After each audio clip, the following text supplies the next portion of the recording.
Olá!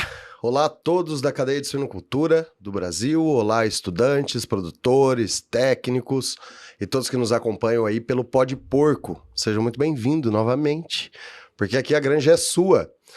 E a gente, nesse dia aqui muito especial, estamos comemorando uma meta importante de seguidores nosso lá no Instagram, que é onde vocês conseguem nos acompanhar, pelo Instagram, Spotify e YouTube, de 5 mil seguidores do Pode Porco, um projeto só com 6 meses aí de lançamento, e já estamos conquistando aí o pessoal, o interesse, a visão, os comentários, perguntas e dúvidas lá no nosso canal, e contamos com vocês para continuar nos apoiando, nos dando os likes, compartilhando com todo mundo esse nosso trabalho aqui que a gente tenta fazer sempre com muito amor e muito carinho para levar para vocês o que tem da suinocultura. Nesse dia de hoje, eu tô com duas pessoas muito especiais, uma já conhecida de todos vocês e o outro um participante novo.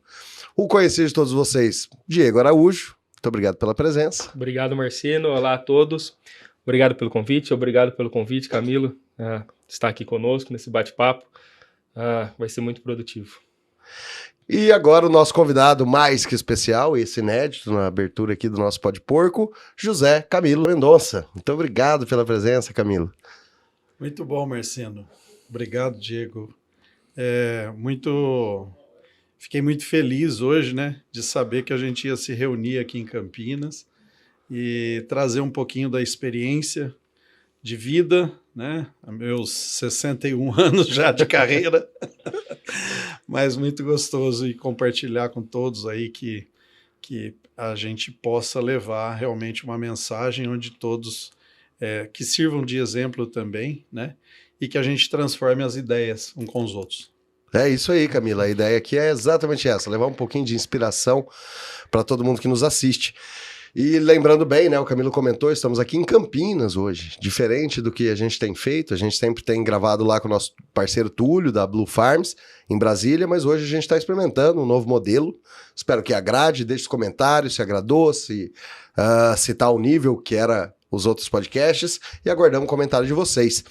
E agora, apresentado todo o Diego e Camilo, a gente vai para o nosso primeiro bloco, que é sempre um bloco, acho que mais legal, que mais se desenvolve, que traz as inspirações possíveis, que é o bloco do RH. Então vamos lá, Camilo, conte pra gente aí a sua história, como você começou, como você entrou nessa parte do agro, o que você vem desenvolvendo nesses 61 anos longos e belos de carreira. Muito bom. Falar em 61, né, de agro, na verdade é mais do que 61, porque é desde a época dos pais, né? Meu pai era produtor rural e ele conseguia sempre trazer para os filhos, né, um legado, né? Deixou um grande legado para os filhos na parte do agro. Meu pai foi arrendatário, né? Eu nasci na fazenda, né? Nasci em Rifaina, a última cidade do estado de São Paulo, antes de atravessar Minas Gerais. Nós estamos ali no noroeste paulista, né? E então a minha história começou lá em Rifaina, então filho de produtor, né? Nasci de parteira, né? Eu sou ainda da época antiga, né? Nasci de parteira, meu pai foi buscar a parteira no dia do meu aniversário, no dia do meu nascimento, né? Então, assim, é uma história bacana porque eu vivi tudo isso, né? Desde a época de capinar com a enxada mesmo, né? Vivenciei isso, tirar leite, né? Meu pai me ensinou assim com o dedinho minguinho aqui, ó, de fazer força para que o leite saia. Não adianta você puxar a teta da vaca. Arranca a teta, não adianta, não sai. Você tem que ter força no minguinho, né? Então, assim, ou seja, essa história foi bacana, vivi a minha infância toda lá em Rifaina, e depois eu estudei até, na época era chamada 8ª série, e quando foi fazer o ginasial, que a gente chamava no período, que hoje é o primeiro colegial, né, eu fui para Franca, fui morar com os meus avós. E lá eu trabalhei na livraria Mendonça, né, e descobri que a maior clientela minha era as veinhas e os veinhos, sabe? Eu identificava muito com a pessoa de mais idade, porque eu sabia muito ouvi-los, né? Então, assim, foi bacana a minha experiência de 3 anos e meio lá na casa dos meus avós. E a minha mãe tinha um sonho que eu não continuasse na agricultura, porque ela via que meu pai sofria muito, que a gente, no período que eu fiquei lá também, sofria muito, né? Cortar cana, carpir milho, enfim. Ela achava que a vida rural, naquele modelo, era uma vida muito difícil e que ela tinha todas as suas razões, né? E aí eu falei, tudo bem, mãe, o que eu vou ser, né? Ela queria que eu fosse engenheiro elétrico, né? Saía totalmente da... Nada a ver com o agro, né? Vamos dizer assim. E aí eu fui fazer o curso de eletrotécnica, né? Fazia o colegial com especialização técnica em eletricidade. E aí, no último período, já tinha terminado estava terminando o terceiro colegial, teve uma prova de eletrotécnica final, um professor Toshio, um japonês, né? E ele me deu um painel bem legal lá, assim, e falou assim, ó, o seu teste vai ser muito simples e muito rápido. Me mostre que tem energia nesse painel. E tinha um bocal, sabe, Marcinho? Tinha um bocal lá, um bocal de lâmpada. Você não acredita, cara, que eu fui fazer o teste exatamente colocando o dedo no bocal e levei um tamanho de um choque, né? Então, igual criança assim, pequena em supermercado, né? Quando vê aquilo de testar lâmpada, você quer cutucar lá. Mas e aí, eu, se fosse o professor, eu falava, passou na prova. Não, ele me passou e falou assim, pelo amor de Deus, por favor, não vá mexer com eletricidade.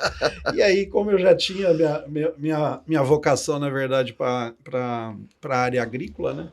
Então, eu resolvi fazer e contrariei a mãe, não fazer engenharia elétrica, mas fui fazer engenharia agronômica. E esse é um momento difícil, né? É um momento... De chegar e dar o recado pra mãe. Mãe, vou partir pra uma outra área. Aí você começa a comprar uma briga ali, né, com a mãe no momento que é Mas difícil. Mas sabe o que eu fiz? Eu não falei pra ela que eu... Só foi. Só fui fazer, né? E aí, de repente, aí sai a minha classificação em Lavras, né? Na época era ESAL, Escola Superior de Agricultura de Lavras, uma universidade, hoje é a universidade, muito conceituada, né? Que é a UFLA. E aí eu fiquei meus 4 anos fazendo faculdade de engenharia agronômica e ali eu comecei a me descobrir que, na verdade, quando você fica muito na fazenda, né, você fica olhando muito mais para os outros e para a natureza do que para você mesmo. E eu descobri um segredo muito grande, que eu tinha muita dificuldade de relacionar, de falar com as pessoas, né? Então eu fui muito jovem para a faculdade, com 17 anos, e eu tive muitas dificuldades ali. E saí de lá, tanto é verdade que eu saí de lá e sabe o que eu fui fazer? Trabalhar numa fazenda próxima. Aí eu voltando, né, para casa, na região de Franca ali. Aí meus pais já moravam em Franca. Eu fui trabalhar numa cidade mineira, Claraval, que é próximo de Franca, 15 quilômetros. E lá eu subi em cima de uma mula de novo e fui trabalhar com café, né? Produção de café e produção de milho. Mas, em paralelo, tinha boi de corte também. Então, eu fiquei lá 6 meses, até que um dia um amigo meu passando lá, que ele é lá da cidade de Claraval, o meu amigo Bernardo Salomão. O Bernardo um dia passou lá e viu eu naquela situação, trabalhando ali muito em cima do burro, vamos dizer assim. Ele falou que eu merecia uma escola diferente, né? De negócio. E aí ele falou que era para eu desligar daquela empresa, que eu merecia estar num outro foco, né? E aí verdadeiramente eu entendi o recado, eu acho que ele estava com muita razão, e fui procurar emprego nas empresas, né, do agro, tipo na época da Alquímica, empresas, né, dessa parte do agro mesmo, herbicida, fungicida e também da parte de fertilizantes. Foi a empresa com a qual eu entrei, que era a Adubos Trevo. Então, eu fiquei um tempo em Porto Alegre, fazendo um trainee, chamava de trainee, né? Fiquei 5 meses lá em Porto Alegre. E o que foi mais engraçado dessa história de mudança, aí já é a segunda mudança, a primeira foi ir para a faculdade e mudar o ritmo que a mãe queria, e a segunda decisão foi largar a fazenda, né? E quando eu larguei a fazenda, a primeira pessoa que eu encontrei foi um psicólogo. Lembro até o nome dele, até hoje, Valmor Pecoites. E o Valmor sentado numa mesa grande como essa aqui, ele de um lado, eu de outro, e ele colocou um copo em cima da mesa e disse para mim, né? Falou, cara, agora, esse momento agora, você tem 30 minutos para me vender esse copo.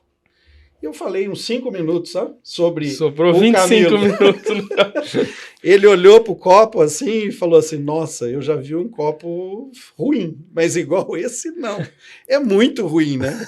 Cara, aquilo mexeu com o meu brio, sabe? E aí eu fui buscar, né, algumas falas dos pais, dos avós, né? Que era sempre incentivando nos momentos difíceis que você precisa ter energia, que você precisa buscar força para transplantar, transferir, né, daquele obstáculo, pular aquele obstáculo, e aí foi assim que eu fiz. Eu falei mais 20 minutos, e no final ele falou, olha, realmente o copo era bem melhor do que eu imaginava, e verdadeiramente você me satisfez bastante. Conseguiu expressar. Consegui me expressar, sabe, Diego? Então, assim, foi bacana essa experiência, né? Tive que fazer um autocontrole naquele momento, né? E a minha vida comercial, na verdade, começou ali. E aí eu tive 11 anos de experiência na mesma empresa de fertilizante, a Trevo, que era a maior empresa de fertilizante do Brasil. E eu tive esse momento na Trevo que eu falo que eu fui um cara produzido, sabe? Eu sempre fui muito bem treinado. E quando a gente recebe bons treinadores, a chance da gente a ter vitória, né, é muito grande nessa vida, né? E além dos bons treinadores, você tem que encontrar boas pessoas nesse caminho, né?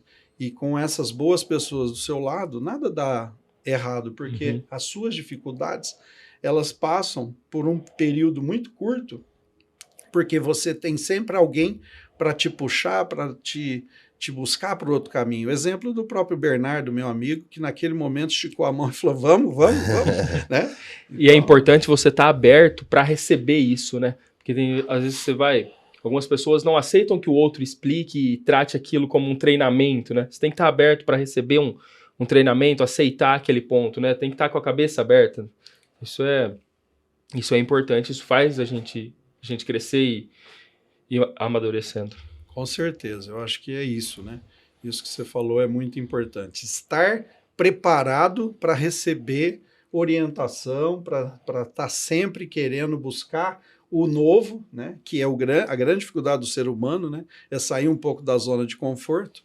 E isso traz o quê? Uma experiência muito grande em relação a você a superar suas dificuldades. Então foi isso que aconteceu, eu trabalhei 11 anos e nesse período eu mudei 5 vezes. Eu mudei 5 vezes. Morei em Porto Alegre, morei em Goiânia, morei em Barra do Garça, morei em Tumbiara e morei em Uberaba. Quando foi para fazer a 6ª mudança, que as galinhas já estavam com o pezinho amarrado, que a gente fala lá, né, no nosso interior, então eu resolvi fazer diferente, né? Falei, não, eu acho que eu não quero mais, porque eles estavam me mandando para Espírito Santo, nada contra, né, as distâncias, mas naquele momento já tinha 2 filhos, e aí eu resolvia falar não, e aí foi a 3ª mudança muito grande da minha vida, que foi justificar para mim mesmo que eu tinha condição de ser, naquele momento, uma pessoa diferente. Só que a experiência que eu tive no agro durante esses 11 anos nos trouxe chama Roberto Basso, lá em Querência, no Mato Grosso, e ele tinha uma granja de suíno lá. E ele, com a comunidade ali, tanto dos paranaenses, os catarinos, o Rio Grande do Sul, os gaúchos, ele propiciou naquele momento eu me remeter a ele e falar assim, cara, ele vivia de 50 matrizes na época de ciclo completo, eu que nunca trabalhei com suíno, né? Falei assim, eu acho que isso seria um bom caminho para mim, porque o meu pai tinha um sítio de 19 hectares, muito pequeno, e eu tinha que fazer alguma coisa diferente, né? Eu não podia trabalhar com nada extensivo, mas sim intensivo. E aí eu pensei no suíno, e assim foi a minha decisão, sabe, Marcelo? Comecei a trabalhar com suíno, com 12 matrizes, e comecei a minha vida com outra realidade, com outro momento. E que muda bastante, né? Você sair ali de uma empresa, trabalhava com fertilizante, e sair para a parte de produção animal mesmo, né? É uma mudança grande, assim, né, Camilo? E você já tinha essa paixão no suíno? Como que... na faculdade... Ou por que escolher o suíno, né? Na faculdade, quando eu fiz os meus 4 anos, a engenharia agronômica era 2 períodos, né? Então era 4 anos apenas, e quando eu fiz tinha um curso de zootecnia. No curso de zootecnia tinha um semestre só de suíno. E eu me apaixonei por aquilo, né? Porque eu tinha que fazer tanta parte de vocês, da zootecnia, que era fazer a parte de nutrição, e aquilo me chamou muita atenção. E depois eu fui cuidar dos animais, lá na Exal tinha a fazenda, né? Que tinha a granja. Então, assim, foram 6 meses que eu me apaixonei muito por suíno também, apesar de ser da área muito mais voltada para a agrícola do que da pecuária, mas aquilo eu já tinha paixão. E eu também de ter vivido na fazenda, né? Meu pai sempre criou os porquinhos, né? Lá na terrinha nossa lá, né? Que legal. E para remeter aí quem está nos ouvindo, aqui a gente está com o CA completo, né? As ciências agrárias. É um engenheiro agrônomo, um zootecnista e um veterinário aqui falando com vocês. E Camilo, voltando um pouquinho, a gente paramos na Trevo, na experiência que você teve ali com aquele produtor de 50 matrizes, que fazia tudo de forma mais natural, e seja charcutaria, eu não sei. Sim, o que ele fazia, ele industrializava ali também. Industrializava ali. O grande segredo é que eu vi, né, naquele momento, Marcinho, é que ele tinha a granja, né? Ele mexia com arroz, na época estava abrindo ali o Mato Grosso, ali, aquela região ali do Querência, que é perto de Canarana, que era município na época, na verdade ele fazia parte do município de Canarana. Ele fazia a industrialização e ele colocava para as famílias ali, né, a oportunidade de produtos, igual você falou da charcutaria, uma copa lombo defumada, o salame, que o gaúcho é muito tradicional, gosta muito, né?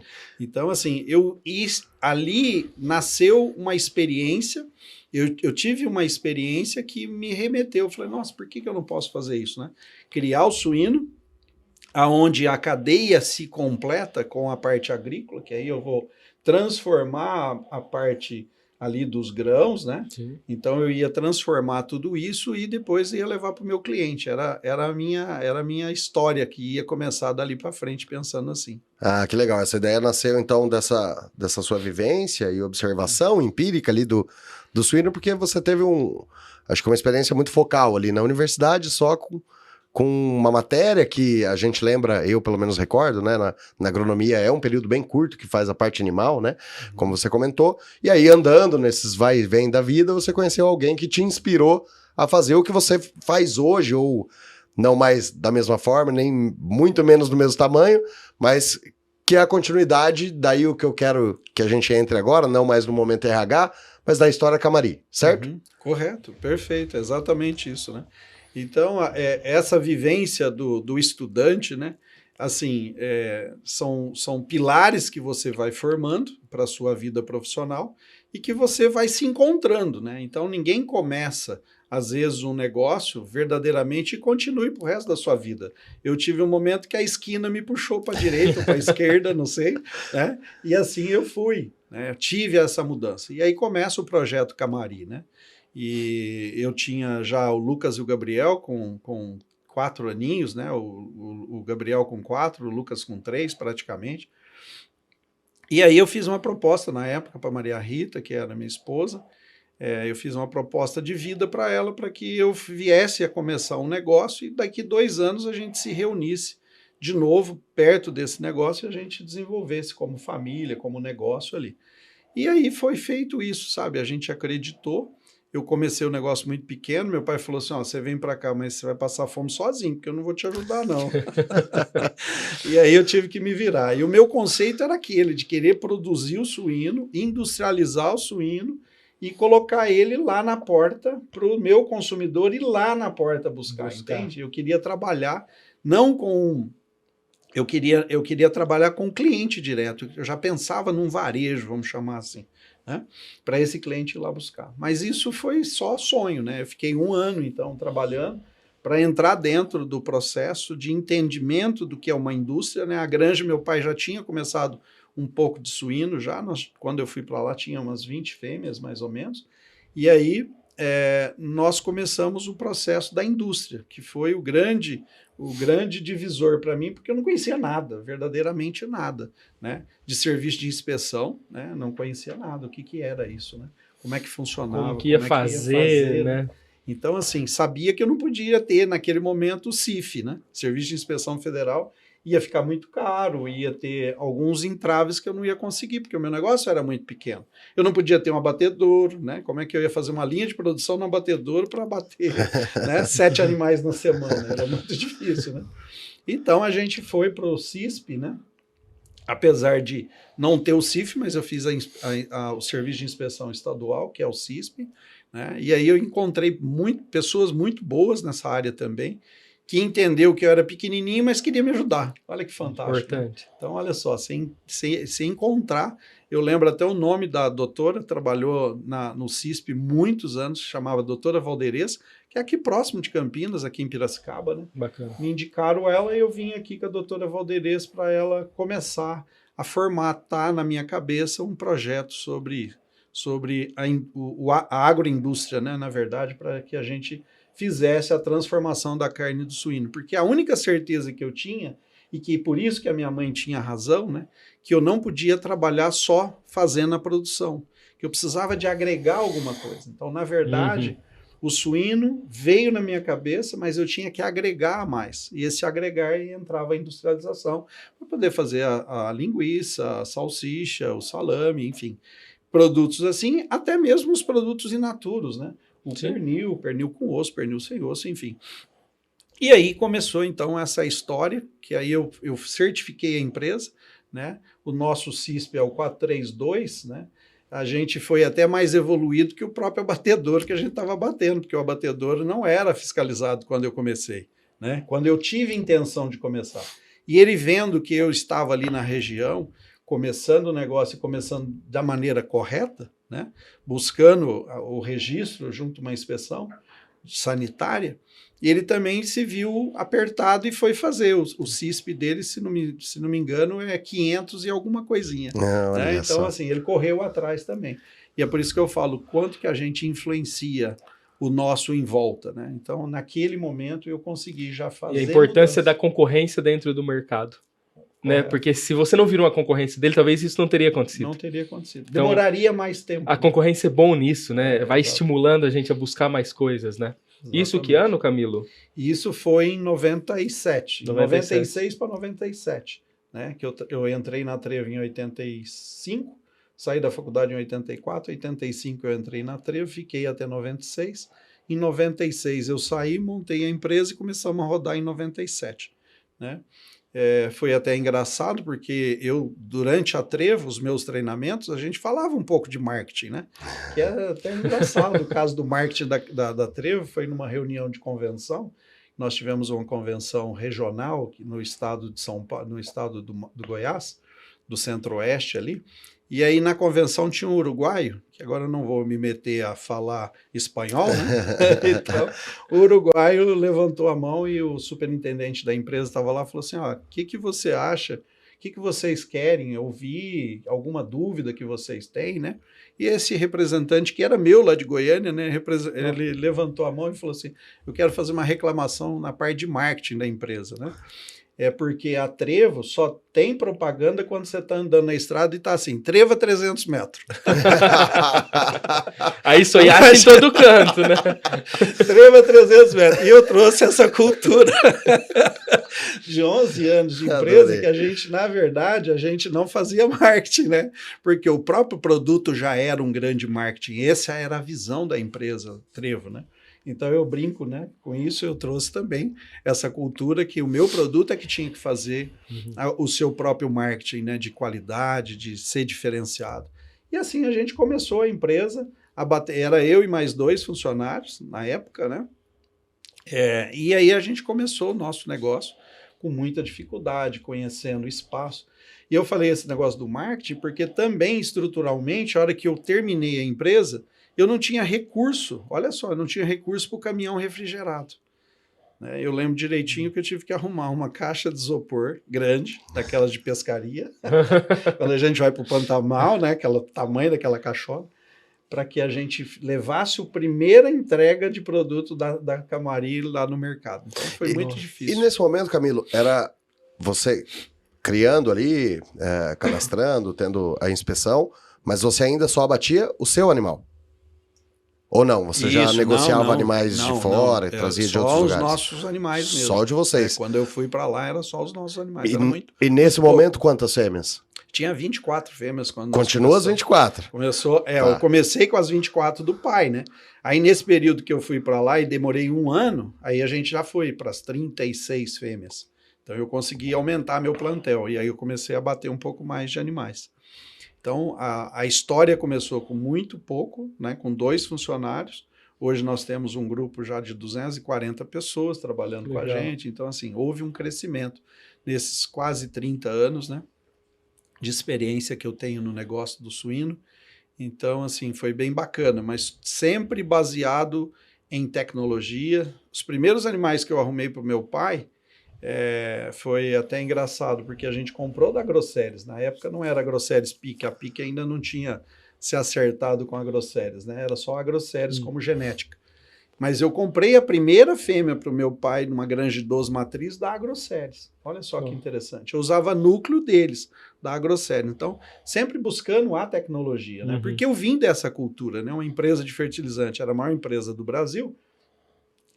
O grande diferencial era ter uma equipe comercial voltada verdadeiramente para assistência técnica.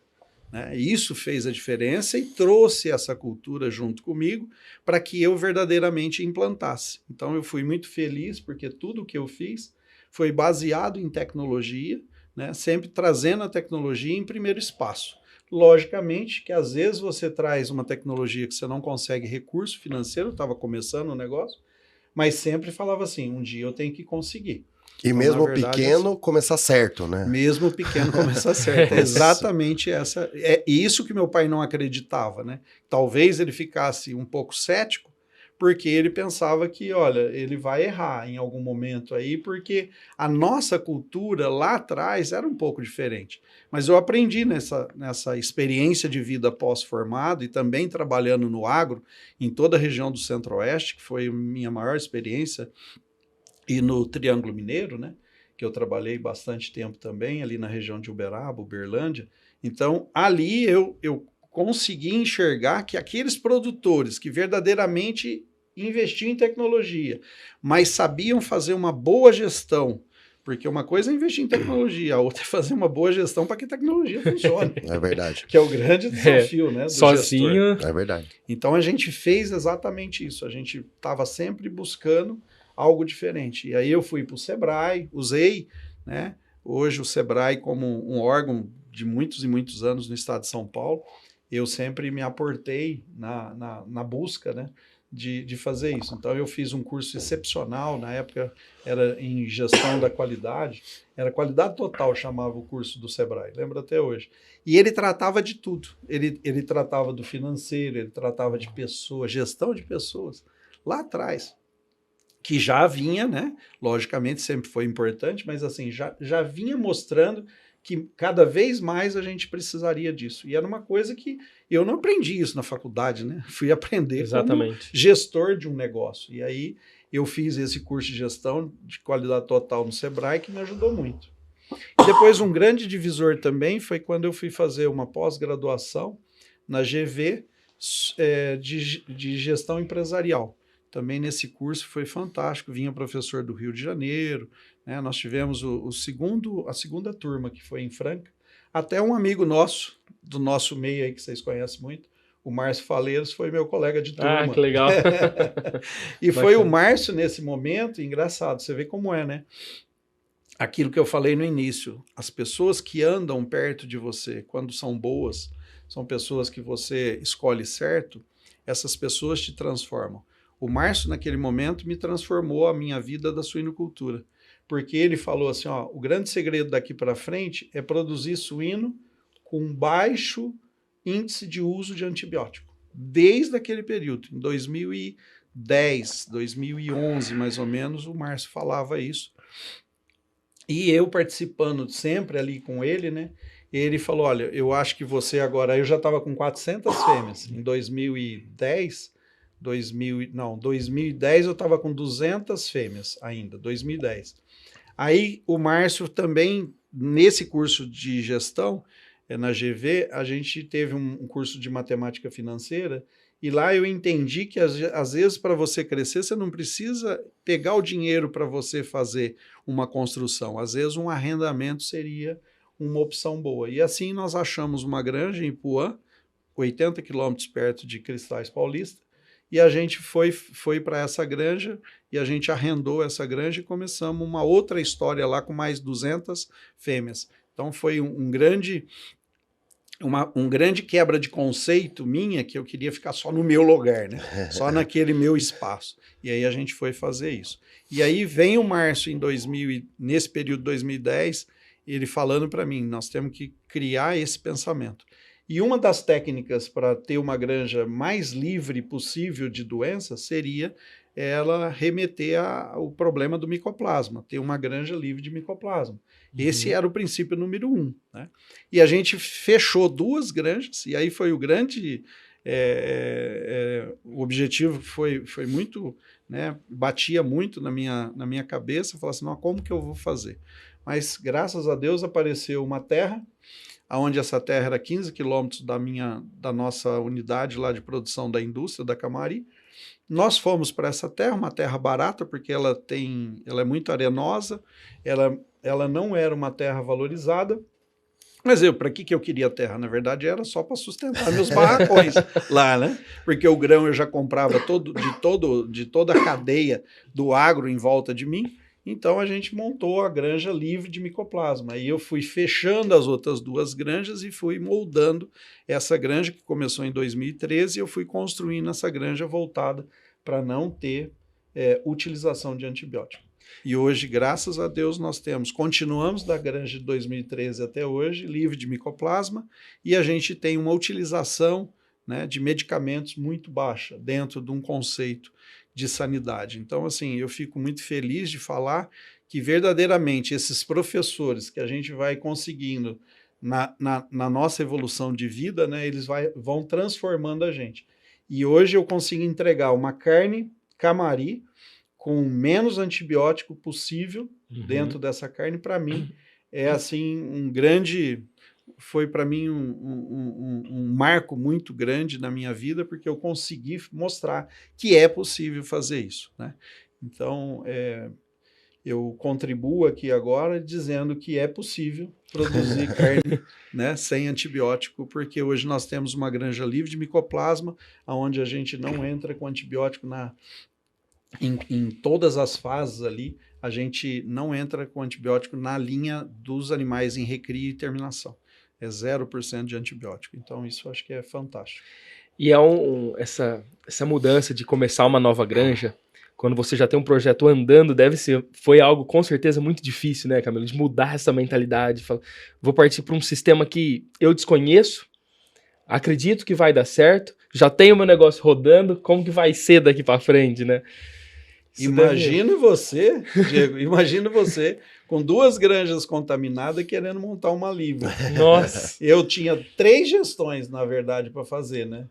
Das 2 granjas contaminadas, que uma era em Cristais e a outra era em Ipuã, e essa outra granja nova ali perto ali. Então, assim, o dia que eu começava a semana, sábado e domingo, eu não entrava nas granjas, e aí eu fazia meu vazio, e na segunda-feira eu estava na minha granja livre, onde eu tinha produção e o que mais? Construção, né? Começando a granja, né? Você começar do zero é um negócio difícil.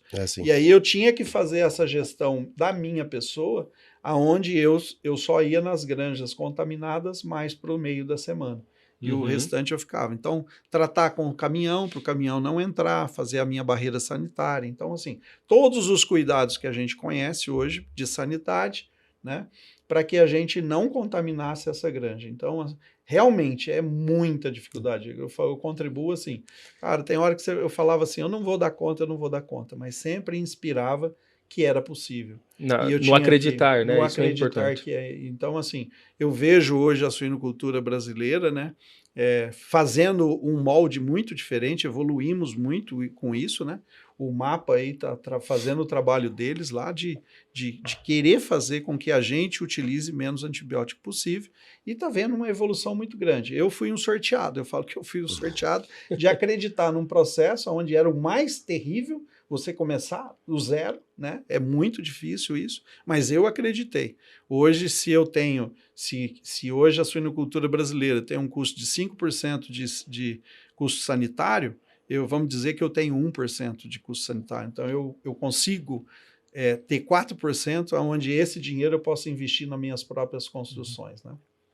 Então, realmente, a parte sanitária para nós foi um grande marco. E, Camilo, nessa trajetória de você ter lá as 24 fêmeas e essa construção, dentro desse aumento, quais são as dores que vai tendo? Porque eu preciso de mais milho, eu preciso de mais soja, eu preciso de mais controle, eu preciso crescer a equipe. Se você precisou, com certeza, remodelar a sua linha de abate também, porque vai crescendo, você tem um volume maior de animal. Conta um pouquinho dessa história, porque dentro da comemoração dos nossos 5.000 seguidores aí que a gente conquistou, a gente vai fazer uma trilogia, tá, Camilo? Que você tá abrindo essa trilogia, que é da produção à mesa, vocês da Camarim, né? Desde a produção do suíno, dessa dificuldade lá no início, ao abate. Depois a gente vai ter a presença de um professor da USP para falar pra gente como se monta um custo, como analisar o custo da suinocultura, nesse caso paulista, mas pra gente poder refletir sobre todo o Brasil. E depois a gente vai fechar com aquele fiozinho desencapado que eu sempre comento nas minhas palestras, que é o mercado. Então vamos convidar uma pessoa da Bolsa de Suínos para discutir como é que a gente fecha o contrato, como é que a gente acha um caminho tanto viável para a indústria como a produção. E aí, voltando para você, dentro desse crescimento da produção à mesa, quais foram as dificuldades, as maiores dores para o crescimento? Marcino, nós teríamos mais ou menos uns 4 dias para a gente ir tratando sobre isso, porque são tantas dores, né, Diego? Tantas dores, cara, que assim... Mas vou tentar buscar algumas menções que sejam importantes, né? Eu acho que a primeira maior dor é uma que você citou, que é sobre o grão, né? Não existe suinocultura se a gente não trouxer para a alimentação deles, né? O milho, o sorgo, a soja, enfim. E aí essa dor é terrível, porque ela custa muito, ela é muito alta, né? Então, assim, e eu aprendi desde o começo da minha vida que meu pai era muito seguro, ele sempre subia as escadinhas devagar, e eu aprendi muito com ele, né? E não gaste aquilo que você não tem. E essa dor é a pior quando você tem esse conceito, entende? Não gastar aquilo que você não tem. Você já não tem, não vai gastar nada, então, né? Então é difícil de fazer. E essa dor, teoricamente, ela vem primeiro, porque você ainda não vendeu o seu animal. Exatamente. Dependendo do contrato, você já tem que pagar primeiro. Exatamente. Então, assim, crescer uma granja, como nós fizemos, né? Em tempo pequeno lá no passado, multiplicar 24 em 48, 48 em 96 e assim por diante, né? Foram as multiplicações. Hoje nós temos 1.170 animais. Né? Um núcleo genético fechado, que é o grande segredo da parte sanitária, foi montar esse núcleo para não entrar animais dentro desse projeto. Então, assim, a outra dor que eu tinha era uma dor da parte sanitária, que eu já tinha, né? Eu sabia que aquilo me causava muitos danos, né? Não tinha uma grande produtividade. E quando eu fui num evento da AgroSéries, eu vi assim, o Márcio até que apresentou, ele monta lá na nossa empresa, né, lá na Camarim, vocês já tiveram lá e já viram um mapinha que eu mostrei lá de vermelho, amarelo e verde, né? E não sai de lá. E não sai de lá. Né? E aí falava em quilos carne porca ano, né? E quem estava numa linha amarela tinha que repensar sobre o seu processo, era ali em torno de 2.700 quilos carne porca ano. Esse era a linha amarela. Quem estava ali na faixa dos 1.800 estava na linha vermelha que estava morrendo na suinocultura. E nós com 2.700 quilos carne porca ano, olhava para a linha verde e a linha verde falava no finalzinho ali em 4.600 quilos carne porca ano. Então, assim, eu tinha que pegar aquela dor para mim, naquele momento, de buscar eficiência zootécnica no meu projeto, né? E essa dor é terrível, porque ela busca estrutura, você tem que ter estrutura, né? Você tem que ter uma gaiola que uma fêmea vá conseguir produzir numa ambiência legal, né? Numa forma boa de alimentação, com menos desperdício. Então, assim, na creche a mesma forma, né? O mesmo pensamento dele estar bem lá dentro, e na recria e terminação nem se fala, que é o grande processo de transformação desses músculos ali, né, nessa explosão grande de musculatura de um animal. Então, essas dores estruturais, né, que batia, que assolava essa estrutura física, junto com a parte de produtividade. Então, essa dor era muito intensa também. E a dor das pessoas, né? Ou seja, as pessoas que estavam envolvidas. Cristais Paulista não tinha suinocultura praticamente, né? Então, era muito pouco. Nós aqui no estado de São Paulo, nem não é Cristais, nós em São Paulo, temos um pertencimento pequeno na área da suinocultura. Então, treinar pessoas, entender que o processo é dolorido, que precisa muito amor para poder transformar um animal, né, em adulto, um leitão, e virar um porco verdadeiramente, um suíno de alta produtividade, não é para muitos, né? E isso era uma das grandes dificuldades do segmento, ainda é, né? Nós estamos falando aí. Eu acho que pensar nesses pilares, né? Genética, que foi o grande trunfo nosso, e aí nós em 2013 tomamos uma decisão correta, que foi fazer um núcleo genético, e aí nós tivemos um grande parceiro, que foi a Grosseries Peak naquele momento, que abriu um núcleo genético para começar com 250 matrizes, quer dizer, isso não tinha, né? Mas eles entenderam que eu ia chegar em 4 anos com mais de 1.000 fêmeas, eles entenderam que era um momento para fazer para esse tipo de produtor. Olha que interessante, né? Dar oportunidade para o pequeno, né? Eu acho que esse é um grande desafio, mas tem condição. Quando a gente encontra pessoas boas no caminho, a gente consegue fazer isso. Então, sim, nós levamos, então, esse pilar genética para dentro do processo, onde nós montamos o núcleo genético, onde nós temos bisavó, avó e as fêmeas comerciais, trazendo só sêmen para dentro do projeto, para não ter o focinho com focinho ali contaminando quando você traz fêmeas de outro local. Então, esse foi um pilar muito forte que nós movimentamos. O pilar é alimentação. Cara, faz muito tempo que nós já temos um laboratório interno onde eu precisava dar segurança de alimentação para o meu animal. Então, eu sabia que ali, o que eu colocasse para a boca do animal, ele ia refletir mais ou menos no seu trato intestinal. Então, foi uma outra decisão que nós fizemos também, mas que envolve estrutura também, envolve dinheiro. Mas era importante a alimentação. A parte da sanidade, que nós já falamos, que era muito importante, né? A parte das pessoas, que aí envolve esse pilar, ele é fantástico, né? E eu só consegui transformar tudo isso porque eu também tive a oportunidade de trazer boas pessoas para dentro do nosso grupo, né? Então, assim, nós temos pessoas boas junto com a gente, que entendeu que o negócio tem que ser sustentável, e para ser sustentável, cada um tem que doar um pouco do seu dia a dia, da sua luta, da sua perseverança. Então, assim, nós montamos esse grupo. E também o pilar da sustentabilidade, seja ela também ambiental, né, que era um problema, e ainda é um problema na suinocultura paulista, que a gente sabe, né? E essa parte também me chamava muito a atenção, porque aí eu já tive que fazer, apesar que quando eu comecei a nossa suinocultura, daí uns 5 anos, eu já fiz um biodigestor. Pequeno, mas eu fiz, pensando já nessa parte de sustentabilidade ambiental. E aí a gente fecha, né, esse circuito falando desses pilares maiores, que são as maiores dores, e que na verdade são muitas, né, que se a gente cada dentro desse pilar, a gente pode irradiar e fazer um guarda-chuva dentro de cada um, né. E a parte estrutural nossa era muito pequena. Eu falo que eu sou o rei do puxadinho. Já me falaram? O rei do puxadinho, porque eu puxava, eu esticava um barracão para o outro barracãozinho, né. Foi até que 2013, esse rei do puxadinho começou a entender que precisava fazer algo diferente, né? Esse estrutural não era um estrutural que era sustentável para o projeto. Então, eu tive que fazer uma construção, já pensando numa maternidade climatizada, né? Nós fomos para a terminação, nós somos quase que pioneiros no estado de São Paulo para trazer uma terminação, principalmente olhando para a parte ambiental, aonde nós tínhamos contaminação segundo o nosso órgão, né, ambiental, que a suinocultura ela vai fazer o seu papel de contaminante. A gente trouxe lá de Brasília, na época lá, da Asa Alimentos, um projeto da Asa, que eles lá no Goiás, no Distrito Federal, eles colocavam animal sobre cama.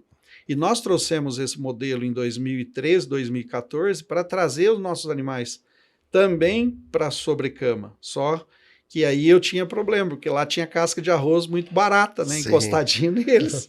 E eu não tinha, mas eu acreditei que pudesse ser, né?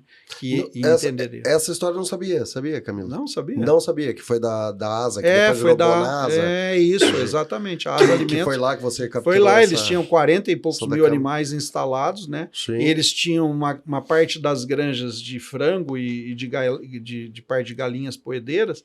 E eles tinham um projeto que já estava um pouco velho e eles resolveram a pôr essa instalação para suíno. E aí eu fui ver esse modelo através do Paulo Pedroso, que é um outro parceiro muito forte na minha vida, né, de carreira e de suinocultor, de empresário. O Paulo também falou, olha, tem um grupo lá em Brasília, vamos lá. E eu fui, acreditei, fui lá, vi o projeto maravilhoso deles, né, do suíno em cama, onde eu vi o suíno pesado, também muito mais pesado do que eu tinha. Eu trabalhava com suíno de 110, 115 quilos, que já era muito pesado na minha época, mas eu vi suíno lá de 140 quilos em cima de cama, entende? Eu achei aquilo fantástico, falei, eu vou levar esse modelo. E próximo de nós tinha granja de frango parada já há mais de 10 anos. Então, assim, o que nós fizemos? Ao invés de pôr dinheiro para construir barracões, foi uma das coisas que diminuiu o meu custo de implantação de uma granja de 1.100 fêmeas. Foi usar as terminações de granja de frango. Né? Adaptei. Então, assim, vambora. Você gasta lá 15% do que você investir para adaptar essa construção, e aí a gente adaptou e levou o suíno. E aí vem os desafios, né? Não, isso não funciona, dá epidermite, dá não sei o quê, né? É difícil, conversão alimentar em cama é complicado, né? Então, assim, a gente passou por várias situações. E uma das situações mais difíceis que nós tivemos nessa parte ambiental, que é levar o suíno para cima da cama, foi a parte entérica, né? Aí nós tivemos um problema de circovirose na granja, na UPL, e esse circovírus foi aumentando silenciosamente. Quando a gente viu, começou a transferir para a parte entérica, vai perdendo resistência, nós tivemos problema de Lawsonia dentro da granja, né? Foi o momento que a gente utilizou muito antibiótico, muito no bom sentido, né? A gente teve que utilizar de antibiótico, muito no considerado que é hoje. Claro. A gente teve que utilizar antibiótico naquele momento para cuidar da Lawsonia. Então, assim, a parte entérica, apesar de ter uma granja livre, eu não esperava que eu fosse ter esses desarranjos, né, que acontecem na parte sanitária. Então a circovirose entrou e me levou a isso. Eu fiquei lá brigando 2, 3 anos, e aí vem uma outra pessoa em público que eu faria, que é o Maurício Dutra. Ele, naquele período, ele estava aqui no Brasil e ele ajudou muito a gente a construir essa ideia de como buscar essas soluções, né, em cima de cama, mas eu nunca deixei que eu viesse e falasse, não, eu não quero mais cama porque eu não dou conta de trabalhar o problema entérico fazer com a um cama, manejo com né? a cama e aí eu falei, não, funcionar. nós vamos continuar, nós vamos insistir nisso aqui. Então a gente teve muitos desafios nessa parte aí. E se você não tinha o arroz barato, o que você utiliza hoje, Camilo? Eu uso casca de amendoim. Casca de amendoim. Aí eu arrumei, aí vem o outro algo que é importante dizer, né, que a gente não vive nesse mundo sozinho e que a gente sempre vai achar um parceiro para alguma coisa. E a gente achou esse parceiro que quisesse a cama para ele. Então eu não gasto nada na cama. Então o meu parceiro me entrega a casca de amendoim limpa e eu entrego o composto para ele sujo, vamos falar assim, certo? Com os nutrientes todo ali. Me entrega uma cama zero, só com fibra, e eu entrego um tamanho de um produto pro cara que mexe com café. E isso que eu ia te perguntar, você acha que isso da cama também remete ao tempo da trevo ou não? Pelo menos no inconsciente, Camilo, da ideia do quando a gente fertilizante, do adubo. Exatamente. Quando a gente fala em sustentabilidade, um dos processos que a gente tem que sempre pensar é na transformação. A gente sempre, quando vai transformar alguma coisa, a gente vai gerar algo de bom e vai gerar algo de ruim, isso é normal. né? Mas como fazer para não gerar o algo de ruim? E aí vem ao encontro essa ideia da cama, né? E aí eu não posso nem deixar aqui todo mundo querer usar cama, hein? Pelo amor de Deus, senão não vai ter cama para todo mundo, né? Então, assim, são particularidades, mas naquele momento eu enxerguei a particularidade. Nós estamos perto da casca de amendoim, a uns 100 quilômetros de distância, mais ou menos, então o frete, que é o valor da cama, na verdade, é o frete, né? Porque ele é um resíduo do cara lá do amendoim. Então, o que eu faço? Eu trago a cama com o parceiro, é onde eu estou falando. Aí surge nesse momento um parceiro, onde ele coloca dinheiro no projeto, ele compra a cama, me entrega ela limpa e eu entrego ela suja.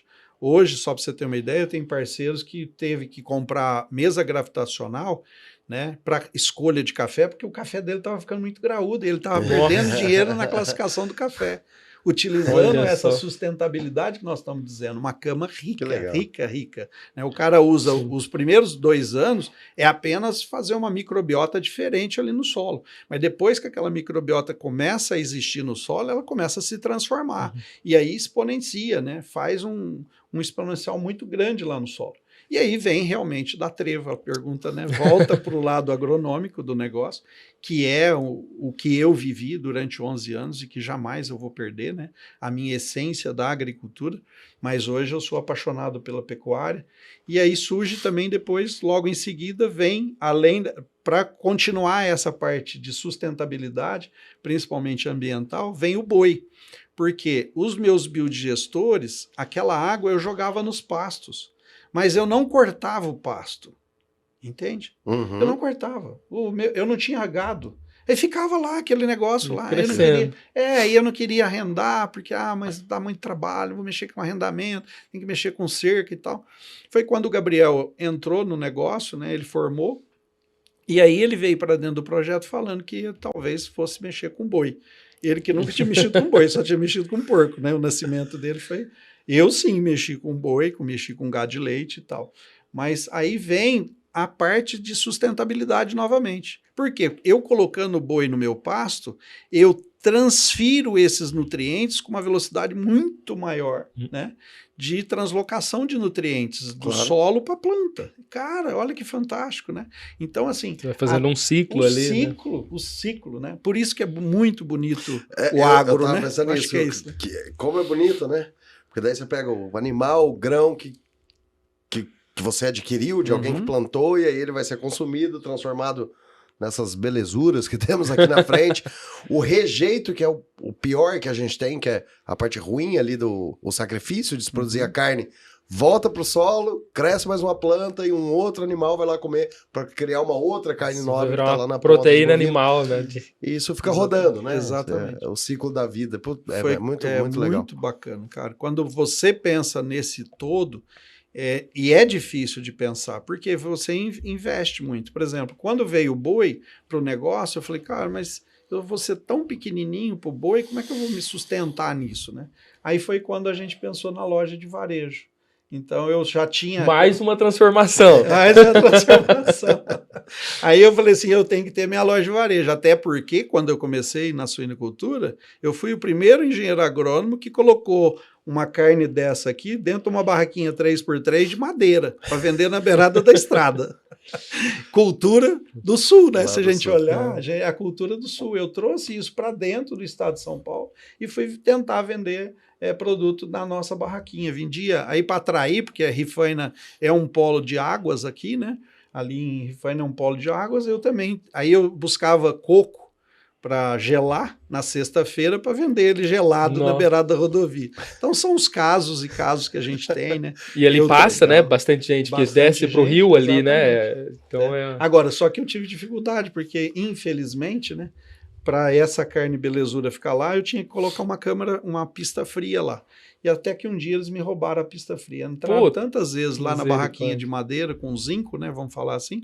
E aí eu falei, não, cara, eu desisto. Falei pro meu pai, vai lá e desmancha aquela coisa lá, né?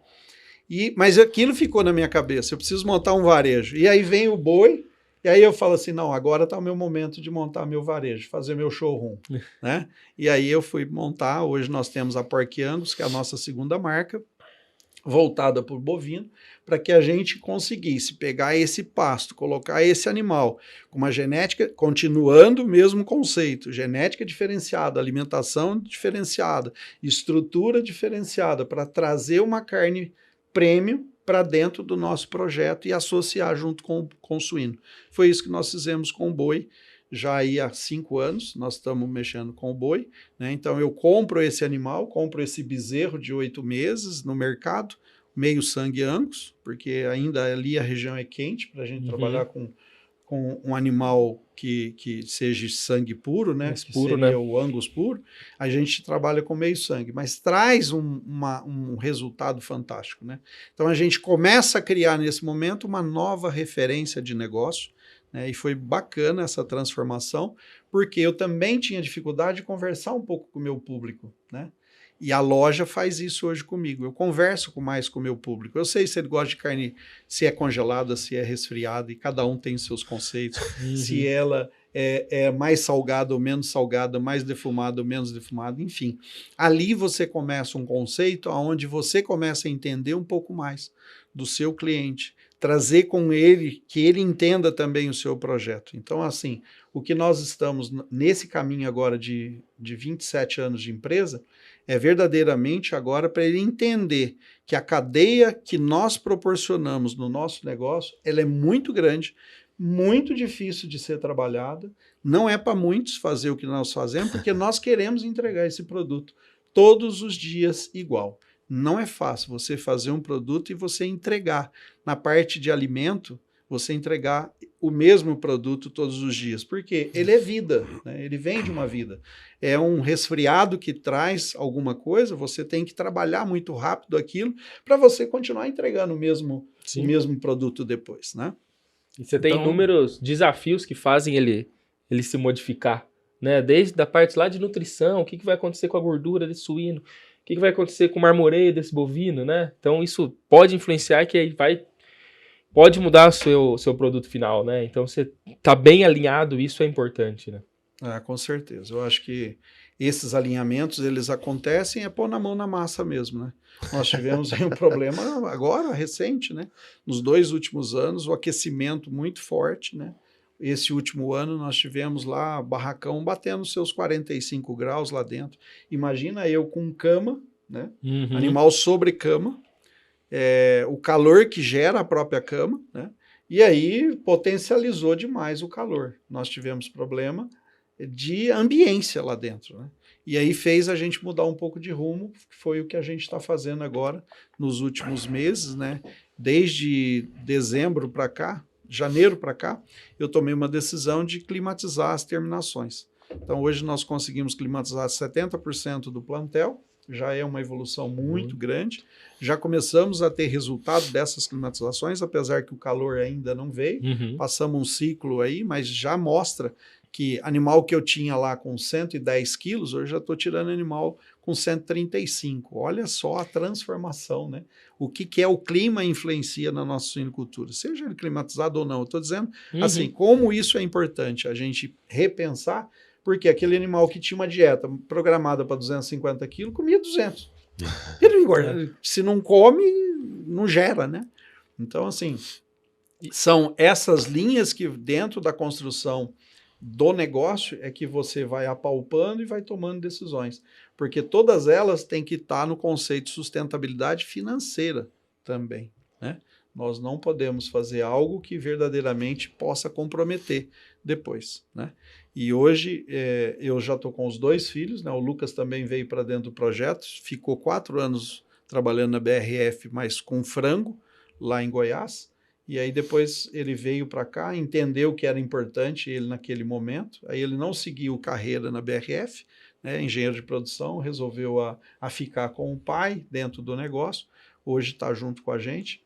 E nesse momento é isso, né? É entender esse todo, onde cada um toma um pedaço das suas decisões, né? E eu, como gestor maior, eu tenho a obrigação de dar sempre sustentabilidade financeira para o nosso grupo e para qualquer coisa que eu for dirigir, né? Nesse sentido. Mas fazendo isso com o pé no chão, com bastante conceito, entendendo as oportunidades que vão aparecendo nesse meio, você consegue transformar, né? coisas que às vezes você acha muito difícil, climatização mesmo, né? Foi num encontro nosso de suinocultura lá em Foz do Iguaçu, né? Que um professor de Viçosa deu um número lá de R$57 por suíno. Eu fiz as contas, falei, nossa, é viável fazer isso, né? E depois, num encontro da The Hills também, encontrei o nosso professor Dirceu, né? Meu abraço aqui ao Dirceu, né, nesse momento, nosso professor mestre. Grande Dirceu. Dirceuzão, um abraço. É show do milhão, né, cara? E o nosso primeiro participante do podcast. Primeiro, isso, verdade. Ele que inaugurou. Então, assim, encontrando o Dirceu nesse encontro, o Dirceu falou que, olha, só tem 2 tipos de suinocultura, uma com climatização e a outra com climatização. E aí ele me motivou muito para ir para a climatização. Então, assim, é nesses caminhos que você vai desenvolvendo, sustentando todo o projeto, sem abrir mão disso, né? Eu acho que isso é muito importante, mas sempre te convencendo que aquilo que você aplica em tecnologia, ele tem que transferir, tem que transformar isso em dinheiro. Não tem jeito, nós somos capitalistas. Né? É exatamente isso, né? No começo, vou implantar um sistema de climatização. Você tem a dor, porque é um gasto muito grande. Mas se você pensa em ter a granja, o clima não vai voltar para trás. A temperatura não vai cair mais. O animal precisa, você precisa dar condição para ele, se você quer continuar naquilo. E partir para uma climatização, né, nesses calores que nós estamos tendo, isso é muito importante, né, Camilo? Já é uma visão para frente mesmo. Né? Eu vou até somar aqui, Diego, desculpa a aleatoriedade do meu raciocínio, mas é assim que minha cabeça funciona, mas... ouvindo você falar muita coisa, eu tava na AgroLeite essa semana. Obrigado por falar que eu tô falando demais, né? Não, só fala, e você vai juntando os pedacinhos. Mas é legal. Lá de trás, você comentou sobre o marketing. Eu só quero pontuar isso porque foi muito legal o que eu vi. Quando a gente roda estrada, a gente vê muito marketing de semente, assim, né? Talhão, de tal marca lá. Exato. E nesse ano que eu tive na AgroLeite, me surpreendeu até... Dou os parabéns aqui pro time de marketing da The Hills e o pessoal lá de bovinos, que a gente colocou... É que você foi falando da tecnologia, o trevo, a única propaganda era daqui a 300 metros, e na entrada da feira, depois eu explico aonde eu quero chegar, eles colocaram uns baldes de MUBI, e com essas placas, igual faz nos talhões de sementes. Que legal. Colocando MUBI, e ali bem na entrada da feira tem um pasto grande ali onde ficam algumas vacas Jersey, marrom clara com branco. E aí eles espalharam os baldes de MUBI e essa vaca ficava em volta. Eu acho que a gente dá um pouco de atenção pra nutrição. Porque ela escapa, né? A nutrição, a gente conhece aqui. Mas vai falar de nutrição. Eu não consegui explicar pro meu pai até hoje o que eu faço, Camilo. Eu já tentei, eu já falei, expliquei, mostrei. Ele falou, entendi. Então você faz que nem eu, você vende alguma coisa. Tá bom. Deixa assim. E acho que foi muito legal de capturar a atenção das pessoas, porque daí foi muita gente nos procurar perguntando, mas o que é aquele balde? Por que precisa daquilo? Não, porque ali tá o melaço, tá a energia, tá o proteinado, e consegui explicar a importância da nutrição. E aí é onde eu quero chegar, porque vocês estão falando de climatização, na AgroLeite eu fui lá como intruso, né, porque a feira é dedicada de fato ao leite, mas a Castrolanda que promove, e a Castrolanda é uma grande produtora não só de suínos como intruso, também. Como excelente palestrante também, vocês têm que comentar. Tem que corrigir. E aí nessa apresentação, que eu fui convidado pelo Dr. Mauro para contribuir ali com a feira, né, mas olhando para a parte de suínos, eu reparti o palco ali com o Everton, da Cargill, da Nutron, né? E a gente estava discutindo uma coisa que a apresentação dele, a palestra, era sobre mercado. O mercado futuro, o mercado de fora, o preço do suíno hoje na Europa, como tá os portos e tal. E a minha era focada no futuro da inteligência artificial. Mas uma coisa que aí é onde eu quero chegar, né? Que eu acho que a gente concorda muito dentro dessas duas apresentações primeiro, a eficiência é o único modelo que funciona. E quando eu fui explicar de inteligência artificial, a gente falou muito da modelagem. Você conhece com a gente o GPS, né, Camilo? E quando a gente teve a crise do grão em 2022 e do preço do suíno, que o grão ficou muito caro e o suíno não estava se pagando ali, a gente sentou junto e fizemos mais de 1000 modelagens para tentar entender um caminho de economia. Achamos na parte reprodutiva, mas a parte de engorda, depois que o animal entrou na creche para frente, o único caminho era, naquele momento, você ter uma perda menor e aproveitar o máximo possível do crescimento do animal sendo eficiente. E aí, a gente não pode confundir eficiência, porque as pessoas calculam eficiência como produtividade. Não é. Às vezes você pode ser muito produtivo, mas pouco eficiente. Exatamente. Porque isso não se converte em dinheiro muitas vezes. E aí, a gente conversando nesse bate-papo foi o que a gente conseguiu concluir, né? Tudo que a gente vai fazer, a suinocultura, claro que a gente tem muito amor e tudo, mas é um negócio. Sim. E o negócio precisa se pagar. Ser eficiente é um caminho para você ter mais chance de sucesso. Mas essa eficiência precisa ser convertida na parte financeira de fato, do capitalismo, do dinheiro no bolso, para que a gente consiga aumentar. E aí, fazendo esse raciocínio, a gente chegou que, eu entendo, né, eu, Marcino, que há mais ou menos 30 anos atrás, o grande salto foi a parte de nutrição. Nesse momento presente, eu acho que é nítido aos olhos que o grande salto é genético. O salto genético que a gente teve nos últimos 15 anos é uma coisa absurda. Absurdo. A gente chegar a 40 leitão desmamado feminino é uma coisa impressionante. Agora a gente está entrando num caminho da eficiência, falando isso, e quando a gente começa a trazer esses big data, esses modelos matemáticos para nos auxiliar, que a maior interferência hoje na eficiência do animal é a ambiência. Hoje ela tá comendo muito pelas pernas. O que a gente poderia produzir e não produz pelo animal ser menos eficiente. A gente roda modelos no seu cenário ou num cenário de um outro parceiro nosso, que é a JA, por exemplo, que tem as terminações climatizadas, a gente consegue 4, 5% a mais de eficiência do que a média daquele cálculo que a gente faz matemático. E aí eu entendo que para o futuro, né, Camilo, e aí, de novo, desculpa a aleatoriedade do raciocínio, mas é onde eu quero chegar, que é a informação. Como eu coleto informação, processo, mas não só processo e não faço nada. Como é que eu transformo isso em tomada de decisão? Que aí muda o jogo. Como é que você está vendo isso daqui para frente? E isso se reverter, e aí eu quero que você siga na didática aqui, como isso se reverte em carne e valor, Camilo, para você. Então, você fez aqui dentro do seu comentário, a gente tem hoje um benchmark forte através do pessoal da Agnes, por exemplo, né? E ele norteia você dentro dos seus desempenhos zootécnicos, né? E nós não falamos aqui em eficiência, na verdade, nós falamos em desempenho zootécnico, né? E aí isso traz para a gente um norte muito grande, porque cada vez mais que você vai sendo... Lembra que eu falei dos puxadinhos? Lembra. E que se eu continuasse nos meus puxadinhos, eu não iria conseguir fazer o que eu fiz. Porém, nesses puxadinhos que não existem mais, que foram transformados, eu transformei também o meu custo de produção, queira ou não queira, ele ficou maior. Entende? Por quê? Porque eu dei um estrutural diferenciado. Uhum. O que é que eu quero dizer com isso? Quero dizer que verdadeiramente, quando eu comecei, eu era eficiente, porque eu fazia muito com pouco, né? Hoje eu tenho que fazer, olha aonde que a gente chega, né? Hoje eu teria que fazer muito mais, porque o meu custo, eu tenho uma fábrica de ração hoje, né? Que é muito mais cara do que a fábrica que eu tinha. Eu tinha um moinho que passava ali, toda a minha ração, 1 milhão de quilos de ração, passava pelo meu moinho. Mas ele era muito simples, era um moinho de 15 CV, cara. Só que eu gastava 24 horas para produzir ração e ele ficava ligado direto, né? Então, assim, hoje eu tenho um modelo diferente, mas a eficiência, ela tem que estar muito ligada com isso. Aquilo que eu falei, 2.700 quilos de carne porca ano, às vezes poderia ser até melhor do que 4.600. Às vezes, né? Mas o que a gente nota é que quando essa eficiência maior em produtividade, você diminui o quê? Custo fixo. E quando você diminui custo fixo, aí a gente começa a falar numa linguagem diferente. Porque muita gente fala assim, cara, esse rapaz é louco.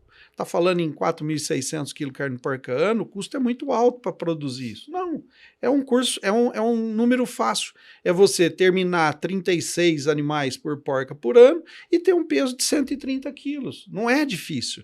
O que é difícil é fazer com que você, dentro desse todo, você administre a tal ponto que essa eficiência verdadeiramente começa a te trazer nos seus números, e para isso você tem que ter o quê? Número. e que é a grande dificuldade do produtor ainda. Né? Uhum. Nós não temos muitas pessoas, quando a gente fala em custo de produção, quanto que é seu custo? R$5 o quilo vivo, é R$6 o quilo vivo. Né? Nós temos aí um benchmark muito forte com o CPEA da vida, mas eficiência desses projetos que o cara põe tudo na ponta do lápis, o suinocultor independente, não são muitos que fazem, e precisa fazer, como as cooperativas fazem, Sim. como os grandes integradores fazem. Né? Então, assim, eu estou dizendo isso porque eu também fui assim, entende? Então, assim, essa dificuldade da gente fazer uma gestão, buscar eficiência, ela tem que ser verdadeiramente medida. Eu sempre fui o cara que buscava muito produtividade. Meu negócio era eficiência produtiva, que é o que você falou. Hoje eu entendo que você está coberto de razão. Dentro de um sistema capitalista, o que me interessa é se eu estou sendo eficiente. Né? Aí entra a tecnologia da climatização, eu estou dizendo para você que pelos meus cálculos, ela vai se pagar em um ano, a 14 meses mais ou menos, eu consigo pagar a climatização. Mas fazendo o quê? Fazendo tudo na ponta do lápis, fazendo com que verdadeiramente busque, porque você busca eficiência, mas a climatização, mas aí você tem que buscar uma nutrição diferenciada para esses animais. Você vai mudar a sua curva de crescimento dos seus animais, enfim, você vai ter que fazer alguma coisa, né? Não é nada que acontece de graça. Põe lá e esquece, né? É uma tecnologia. Não, são várias outras que vêm de encontro. Né? A gente hoje já está falando em temperatura da água também, que é importante dar para o meu animal. Então, assim, são essas diferenças que vão acontecendo e vai trazendo para nós, da suinocultura independente, cada um buscar o seu. Não existe quem é melhor. Eu acho que o modelo que a gente tem que pensar é assim, eu fui buscar, junto com o benchmark da Agnes, eu sabia que eu era muito ineficiente na minha maternidade. Eu cheguei a ter 10% de morte de maternidade. Cara, eu, que sou homem de produção, quando eu olho que eu faço nascer o leitão e tenho 10% dos meus animais que morrem, eu ficava doido. Mas como eu trabalho numa cadeia muito grande, onde eu cuido da indústria, cuido do ciclo completo da suína, hoje trabalhando com boi, a cadeia nossa é muito comprida para fazer gestão. Mas a hora que o Gabriel entrou dentro do projeto, e nós fomos buscar, através de um benchmark, que o Joaquim, lá em Lima Duarte, conseguia 2,9, Joaquim, meus cumprimentos aqui, né? Então, assim, o Joaquim conseguia lá com 700 fêmeas, conseguia 2,9. Eu quis ir ver. Falei, cara, que você São faz Tomé, aí, né? Vou lá ver o que ele faz. Né? E a gente aprendeu. E trouxe o grande diferencial para nós, não é só ir lá e copiar o negócio. Copiar é fácil, cara. Eu quero ver você implantar. Né? O implantar é que é difícil. E nós fizemos isso com o Bento, que era o gerente de lá, abriu a guarda para as pessoas, o Tiago, nosso médico veterinário, o Gabriel como gestor da granja, eles começaram a trocar o quê? Figurinha. São essas trocas que verdadeiramente estimula você continuar, porque o processo, quando você vai fazer um caso desse de maternidade, né, são muitas particularidades que você tem que fazer. A equipe às vezes fala, não, isso não vai funcionar, isso não é bem assim, esse cara tá louco, não tem como ter 2,9% de morte de maternidade. Mas quando você verdadeiramente aprende, traz o processo para dentro do seu negócio e motiva as pessoas, isso diferencia. E aonde vai mais diferenciar agora? Eu tenho 6% de morte, 5,5% de morte dentro do ciclo inteiro, entre maternidade, creche e terminação. Cara, isso é um sucesso total. Eu não preciso que a minha fêmea seja altamente prolífera. Eu não preciso. O grande segredo é não deixar morrer os animais que estão comigo, os que nasceram. Né? E isso traz uma eficiência. Isso traz dentro do projeto aqueles quilos carne porca ano. Uma das coisas é desmamado fêmea ano. Ou melhor, terminado fêmea ano. Uhum. O meu terminado com 36, 37 terminado com 130 quilos, vai me dar um negócio muito maior. Agora, para mim ter os 130, vamos imaginar que eu tenho os 37, mas se eu não tiver peso também, a minha eficiência pode ser que tudo aquilo que eu fiz lá atrás, com as minhas fêmeas, com a minha equipe, né, o diferencial de criar um cara à noite para cuidar dos bebês, para fazer isso ou fazer aquilo, ele só vai ter razão se verdadeiramente eu colocar mais proteína dentro do meu porco. Essa que é a verdade, não é isso? Então, assim, eu acho que esse Tá é o tudo grande... interligado, né? Tudo interligado. É o ciclo inteiro, né? Um depende do outro e cada um tem que estar dentro ali da sua área para entregar o melhor animal para a sequência, né? Que seja sair da maternidade para creche, da creche para terminação.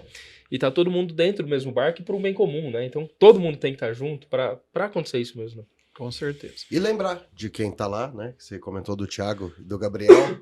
Gabriel, Thiago, um abraço. Um abraço. Que estão lá, a gente tá batendo papo aqui. Eles com certeza estão ralando ainda até agora. E aproveitando, né? Até do Gabriel, você comentou que ele saiu da faculdade e foi para a Granja. Como que foi isso, Camilo? Como que é essa transição? Como que isso funciona? Aproveitando, nós estamos na véspera do Dia dos Pais, né? Ah, verdade. Como que é isso? E agora o Lucas, né? Que entrou também dentro do projeto. Isso... Falar de filho é uma coisa assim que te dá uma engasgada, né? Porque quantas e quantas famílias a gente vê que o pai foi lá, ralou, fez um tantão de coisa e cada um seguiu para um lado. Vamos falar da nossa área, né? Pessoas que trabalham no agro, que às vezes o pai vem de segunda, terceira geração do agro, de repente o filho vai formar para outra atividade e não dá muita continuidade. Então eu sou o maior privilegiado, o pai mais privilegiado, porque hoje eu tenho 2 filhos, né? Um zootecnista e outro engenheiro de produção, ou seja, eles somam forças, né? Essas fortalezas do ensino, né, fortalece demais. Eu falo assim, se eles não perderem isso, né, que eu não tive, eu era só uma célula, né? Hoje eles estão com 2 células, e essas 2 células se completam, se complementam. E quando fazem isso, né, isso não tem que dar errado. Hoje eles, além de trabalhar, eles gostam pelo que trabalha. Então, isso que é mais fantástico ainda. A vinda tanto do Gabriel quanto do Lucas, elas normalmente são sofríveis. O do Gabriel com uma experiência diferente. O Gabriel terminou a faculdade e eu falei para ele que, de repente, ele tinha que fazer um estágio maior nas empresas nossas aí, da The Hills, da AgroSéries, enfim, várias empresas aí no mercado, né, para dar um pouco mais de formação para ele. Mas ele... Naquele momento ele falou, pai, eu gostaria muito de ir, mas não quero não, eu quero ficar aqui. Eu queria ficar mais na zona de conforto. E aquilo me deixou um pouco preocupado, né, naquele momento. Mas olha só que coisa engraçada, né? São frutos que acontecem na vida da gente que a gente nem sabe que um dia ia plantar para colher os frutos, né? O Gabriel é um exemplo desse.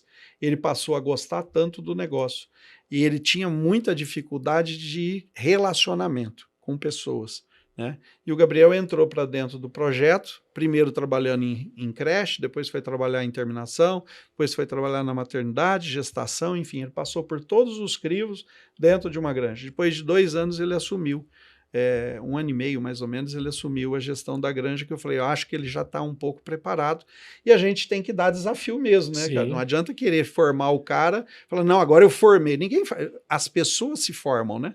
Eu acho que é isso, né? As pessoas se formam. A gente por trás, a gente dá oportunidade para a formação, mas só forma aqueles que querem.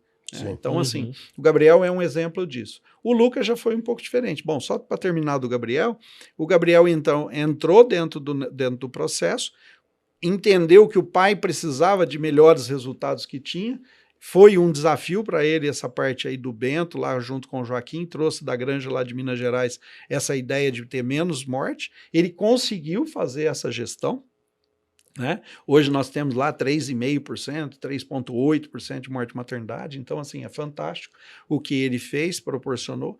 Foi líder suficiente para ganhar dentro do prêmio da Agnes. Nós fomos 3º lugar, 2 anos consecutivos, e depois, há 2 anos atrás, nós fomos em 1º lugar, como dentro da nossa faixa ali, né? Como prêmio de produtividade em desmamado fêmea. Então, assim, foi o maior prêmio que eu recebi na minha vida, na verdade, foi o prêmio do meu filho, né? Então, ele trouxe isso, uma coisa que eu sonhava e que eu, pessoalmente, não dei conta de fazer sozinho, mas ele deu conta como gestor de fazer isso lá. E o Lucas, com a nova experiência do Lucas, é que ele teve uma oportunidade, saiu da faculdade e foi para a parte de uma empresa, que no caso era a BRF, foi trabalhar na BRF. Lá ele ficou 4 anos, né? Então a transição do Lucas foi um pouco diferente do Gabriel, né? O Lucas já veio uma pessoa mais preparada no sentido de gestão, né? E aí ele trouxe muitos mecanismos internos para nós que está sendo muito bom. Associado com a produção do Gabriel, e nós estamos aí um recorde após o outro, né, passando o tempo, falando que nós estamos no caminho. Não é recorde de produtividade, mas recorde de querer fazer as coisas com paixão. Então nós estamos nesses recordes, né, cada mês batendo recorde de mais paixão pelo negócio. Eu acho que isso é bonito importante. ver isso, né? Os meninos agarraram a causa Isso eu acho que não tem valor que paga, né, Diego? Eu acho que não tem isso valor é bonito, né, Marcelo? A gente vê também várias granjas, assim, né, com os filhos entrando, né? O pai passando, isso é bonito de ver. Isso é muito legal. A sucessão... você já participou? A gente foi até parceiro de sinuca, né, Camilo? Nos nossos encontros de gerentes. Mas eu lembro, eu tô há 11 anos agora na The Hills, né? 11 anos, é isso aí. Na The Hills, e os encontros de gerentes começaram há mais ou menos uns 6 anos, por aí. E há 6 anos atrás, quando a gente começou a fazer, era mais o pessoal de granja e os filhos ainda estudando, começando. Hoje a gente vai para os encontros de gerentes, a maioria já é a sucessão. Que estão liderando, que estão batendo papo com a gente, que vai lá para construir, para inovar. E claro, o gestor maior, como você comentou, né, Camari? O gestor maior ainda está presente, mas é isso mesmo, querendo ver os prêmios que os filhos e a sucessão vai trazer, e não mais ele como... A base tá lá, né? Tá lá.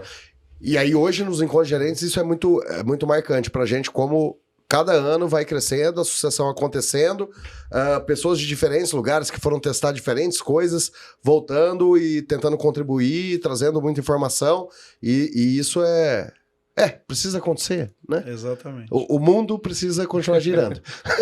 Só tem valor, né? Só tem valor se verdadeiramente tiver uma evolução. E essa sucessão é uma parte da evolução, né? Fazer sucessão, né? Seja ela dos filhos, seja ela do seu patrimônio como técnico, né? Ter uma sucessão é muito importante, né? Um dia a gente envelhece, um dia a gente vai dessa vida, mas a gente precisa deixar os nossos legados, né? E quando a gente deixa isso muito enfincado, na verdade, você não morre, né? Na verdade, você tem um sequencial depois, porque eles entendem, e aí ele vai fazendo as melhorias daquilo que você precisava ser cuidado, né? E essas melhorias é que transforma o mundo, na verdade, né? Sim. Eu tenho aqui até fazer uma menção também, que quando eu fui começar, você vê como é, né? Que Deus é muito justo em grandes momentos da nossa vida, né? Quando eu estava me preparando para abrir a Camari, eu fiquei sabendo de um evento que ia ter lá em Patos de Minas.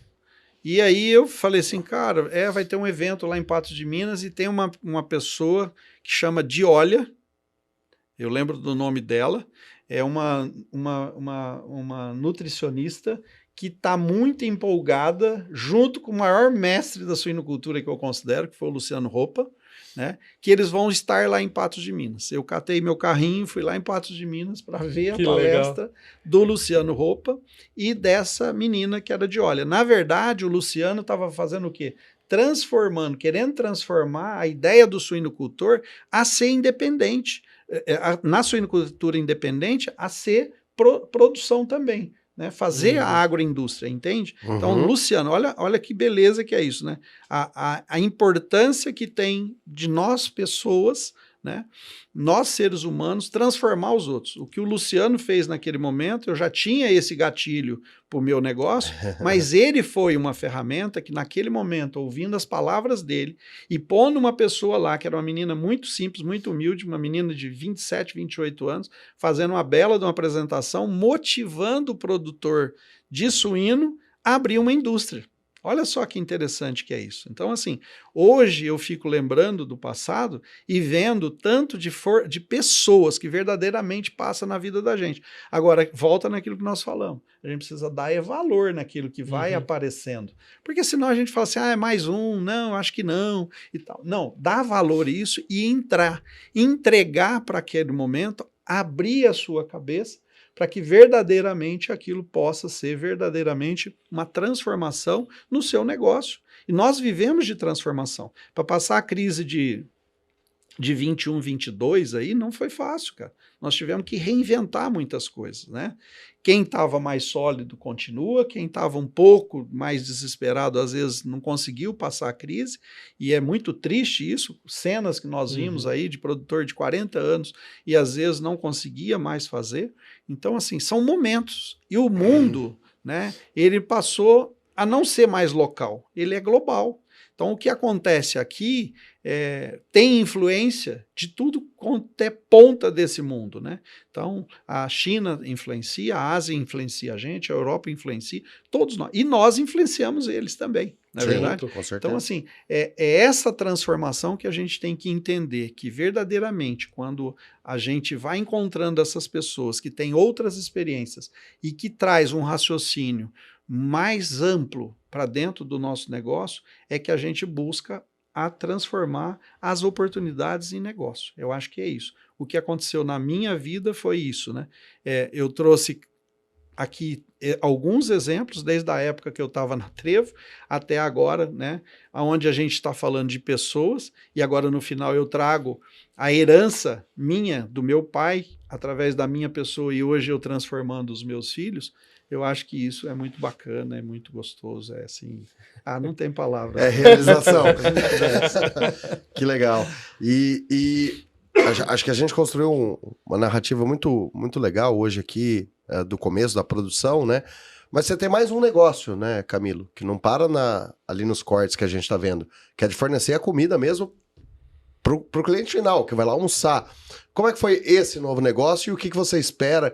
E aí, por favor, fale onde fica, onde que está instalado, o restaurante que a gente passa lá, compra essas carnes. Minha esposa adora quando eu falo que eu vou visitar a Camari, porque ela sabe que eu vou voltar com o porta-mala recheado, desde espetinho, a linguiça, a mini linguiça, que essa foi uma dica do Diegão. Não, leva essa aqui, que essa é top. E aí, os lombos e tudo mais que eu chego de casa, eu sempre gosto. Quando eu falo que eu tô indo visitar a Camari, ela fica feliz. Mas como foi essa ideia de transformar e agora ter daquilo que você falou, que eu também não sabia, né? Que era uma casinha de madeira, hoje uma loja, um restaurante, e quais são as ideias para o futuro para sair de como a gente fala, né? Da granja à mesa. Exatamente. Eu acho que esse é um caminho, né? Que todo mundo tem um sonho, né? É de estar diretamente ligado com o consumidor.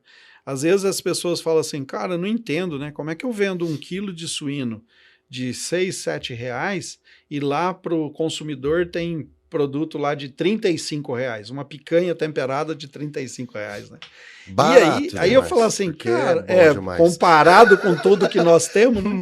E na qualidade que a gente serve hoje, com a genética que a gente produz e com a alimentação que a gente faz, então assim, essa pergunta, né? Responder essa pergunta para nós empresários fica assim, cara, será que eu não poderia estar vendendo ela a R$35, né?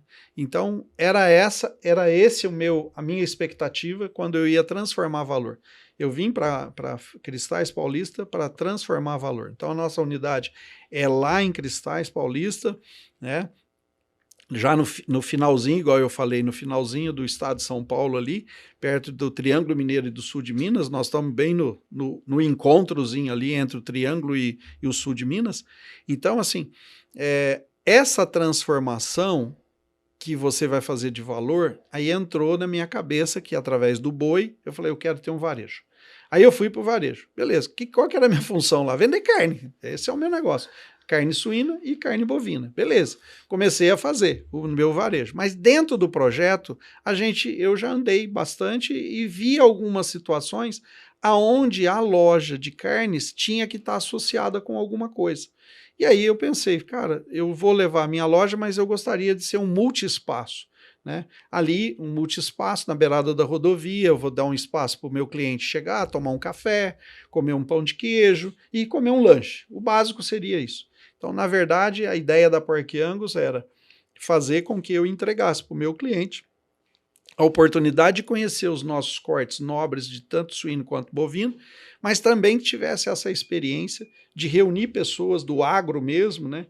Era uma expectativa minha, né? Colocar uma boa internet, fazer ali um canal de comunicação bem legal ali. E começou a acontecer, cara. O negócio foi, a loja é bonita, né? É bonito. Logicamente, nós tivemos que trazer um arquiteto de renome, que é o nosso amigo Ismar lá, né? Ele fez um projeto muito legal, a gente foi discutindo, mas assim, tudo com muitas ideias locais mesmo, sem ter E com um toque de lembrança do passado. Sempre com Você tem o seu quadro lá. Tem o quadro do meu pai, né? Que tem ele fazendo carpindo com o boi, né? O boi mimoso que está lá logo na entrada da loja. Então, assim, remetendo verdadeiramente para a cultura do passado, voltado assim para o tijolinho à vista, para a ferragem, né? Então, assim, a loja veio para esse multiespaço. E aí a gente começou a fazer alguns lanches, né? Tem o meu amigo aqui também, queria fazer uma referência para o Rafael Bittencourt, que é filho do suinocultor, né? Lá do Amorim, lá em Patos de Minas. Eu conheci o Rafael lá na Saborosa, tinha uma empresa deles que fazia o mesmo que a Camari fazia, chamava Saborosa, e por alguns momentos nós encontramos, né? E o Rafael veio, ofereceu, falou, não, cara, eu gosto muito dessa parte da gastronomia, eu vou fazer alguns lanches para você lá, você vai ver que 10 que é.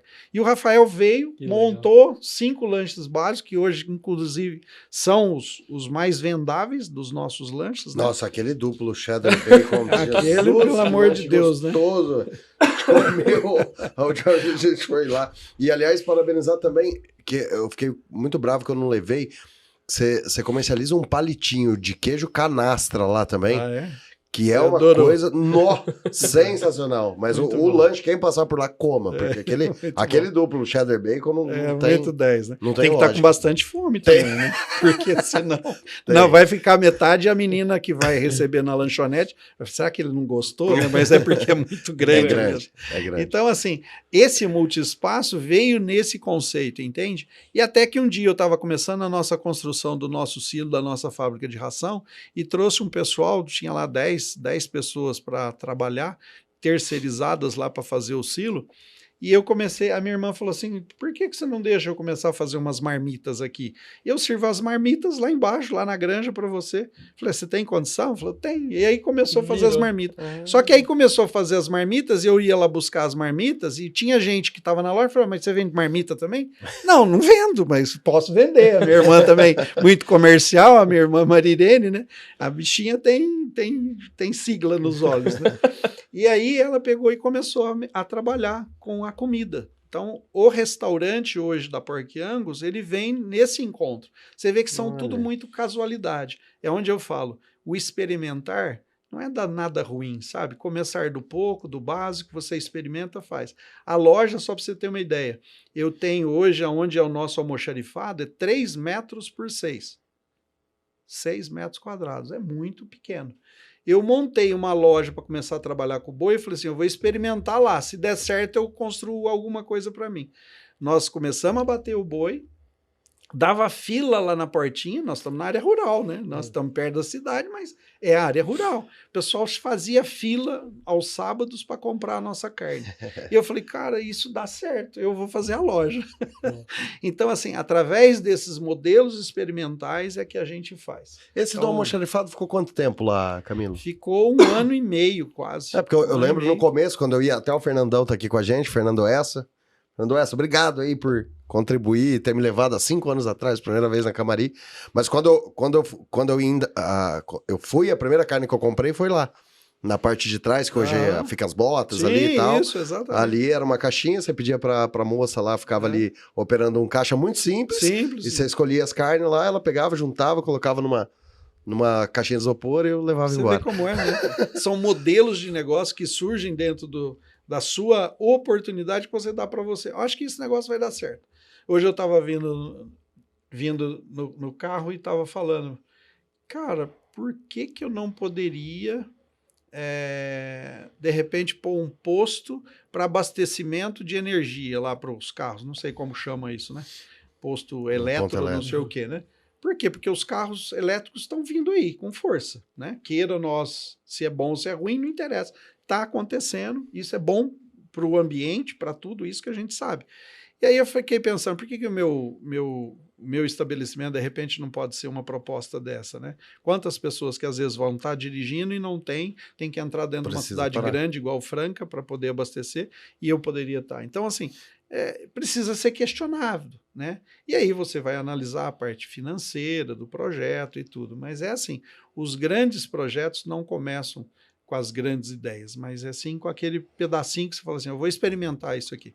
Experimenta, deu certo. Hoje nós temos uma refeição muito boa, num preço muito justo, né? Então, Cristais Paulista hoje, uma cidade muito pequena, passou a ter referência. Olha que legal. Uma cidade que hoje Cristais Paulista eu digo para você, olhando os seus olhos, Cristais Paulista é referência em carne hoje, com a Camari. Né? E uma referência já em comida também com a Parquianos. Então, essa experiência a gente vive no dia a dia, a gente multiplica ela. Agora, para eu ter isso, entregar isso, eu preciso de quê? De pessoas. Né? E é isso que é difícil e que eu tenho que multiplicar para que essas pessoas jamais desanimem de entregar o que é de melhor delas. Eu acho que esse é o grande segredo de continuar. E a hora que vê a carne, assim, fala, nossa, mas a carne já tá aqui, né? Esquece tudo que passou lá atrás, né? Tudo que teve que acontecer, né? E desse seu espaço, Camilo, pro futuro, o que você pensa? Olha, mais coisas, mais novidades? Eu, Camilo, né, com meus 61 anos, assim, eu começo a sentir que eu preciso colocar verdadeiramente Lucas e Gabriel para pensar, porque eles vão ser os meus pensantes lá na frente, né? Então, tá muito com eles, inclusive nós estamos indo para um curso em São Paulo semana que vem, discutir um pouco sobre isso, o que fazer com o nosso negócio, para onde que a gente vai, né? Legal. Sem perder muito a essência de viver também, né? Eu sou muito cobrado por tudo que eu construí, por tudo que eu fiz. Então, assim, eu carrego um peso um fardo ainda muito grande nos projetos que eu fiz na minha vida, né, de querer fazer. Comecei o negócio com 12 matrizes e transformou no grupo hoje Camari que tem. Então, assim, a minha fortaleza não é mais só a minha fortaleza, é a fortaleza dos meus filhos.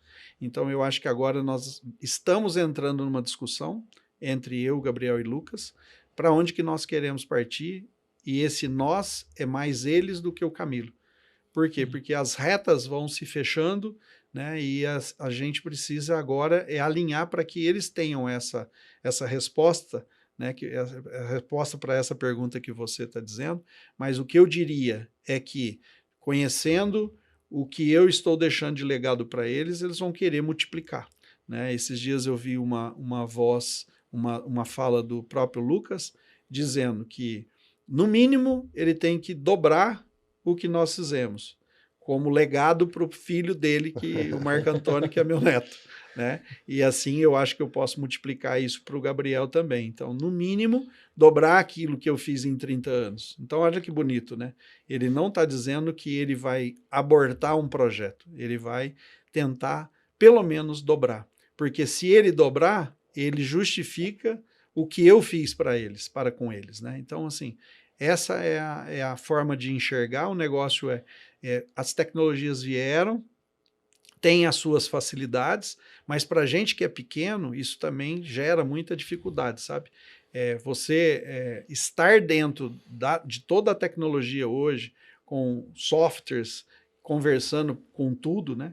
Então, assim, é muita coisa que envolve e que você tem que aportar dinheiro.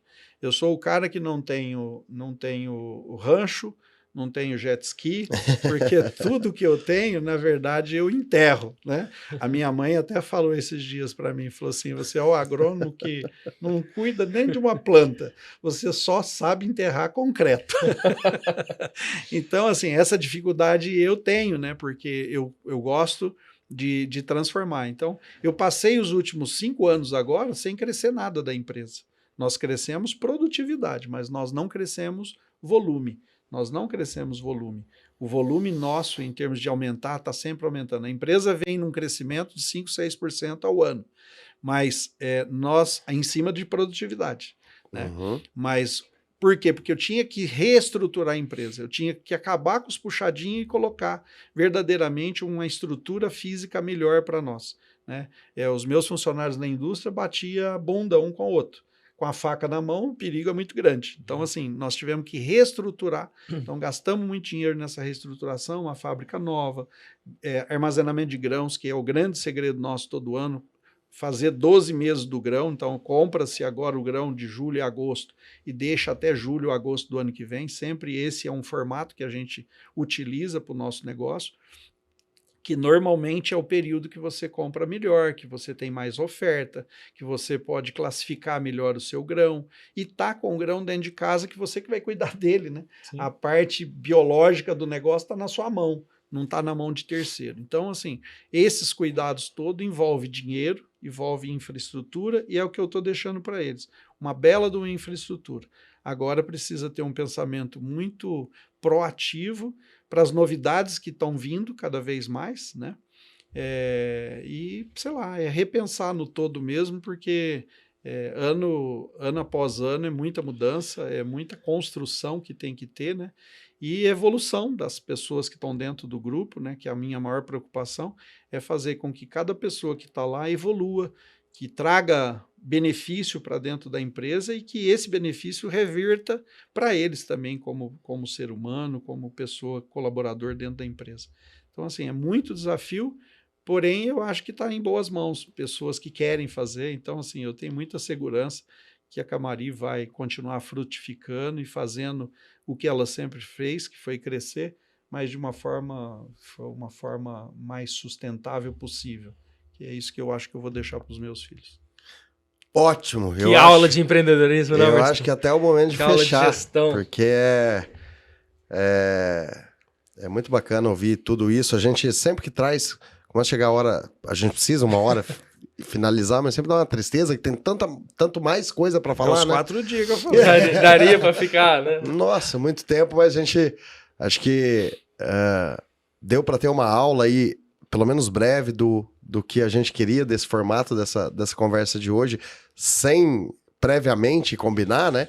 Que é mostrar um pouquinho da granja à mesa, de como as dificuldades, as dores, os crescimentos. E contamos com vocês, que estão aí, para nos dar o apoio, continuar curtindo, compartilhando e tendo acesso aí a tanta informação rica, gostosa, em mais um papo. E de novo, lembrando, pode entrar. Aqui é o Pó de Porco, a granja é sua. Muito obrigado, Camilo. Valeu, muito obrigado pela experiência que eu tive hoje com vocês, né?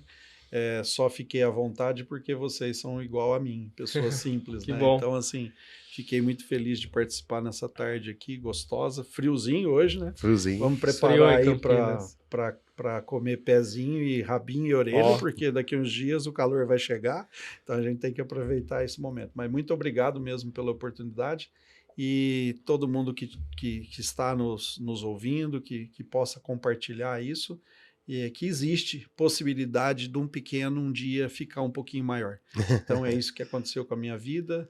Dei experiências aqui na parte profissional, que um dia eu era CLT e resolvia fazer um negócio, né? Com quase nada de experiência dentro do negócio que eu faço hoje. Mas assim, com muita vontade, com muita persistência, com muito trabalho, muita dedicação, muita gente boa perto da gente, nada resiste à parte do empreendedorismo mesmo. É isso. Fiquei muito feliz de estar aqui. Obrigado, Diego. Obrigado, Camilo. Obrigado pela presença. Nossa, é muito gratificante ter você aqui. Acho que um grande parceiro nosso. É muito bacana quando nós estamos na granja conversando e estar aqui hoje. Isso é muito legal. Muito, muito legal mesmo. Muito obrigado.